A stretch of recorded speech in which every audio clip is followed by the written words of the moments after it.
আজকের একটা গল্প বলছি। আমি একদিন রাস্তা দিয়ে হেঁটে যাচ্ছি, সামনে একজন দাদাভাই যাচ্ছে। তো সেদিন আমি ফোনটা নিইনি বা ঘড়িটা হাতেও দেইনি, খালি হাতেই যাচ্ছি।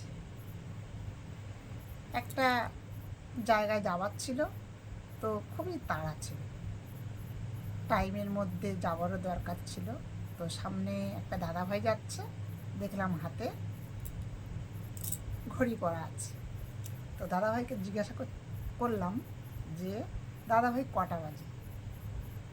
তো দাদাভাই বলছে বাজে ভালো। তখন আমি আবার বললাম যে কটা বাজে, টাইমটা একটু বলুন কটা বাজে। তো বলছে বাজে ভালো। আচ্ছা দাদাভাই, বুঝলাম বাজে ভালো, তা সেই ভালোটা কটা সেটা একটু বলবেন দয়া করে, কারণ টাইমটা আমার খুবই জানা দরকার, কারণ আমাকে একটা জায়গায় পৌঁছাতে হবে টাইম মতো। তো আজকের আমি ফোনটাও নিয়ে আসিনি, ঘড়িটাও নিয়ে আসিনি, তাই আপনাকে বারবার জিজ্ঞাসা করছি।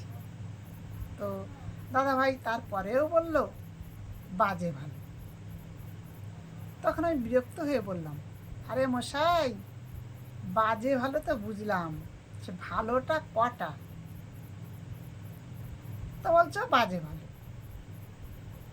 তখন আমি রেগে গিয়ে বললাম যে বাজে ভালো, তার মানে আপনি তো ঘড়িটাই দেখতে জানেন না, তা হাতে দিয়েছেন কেন?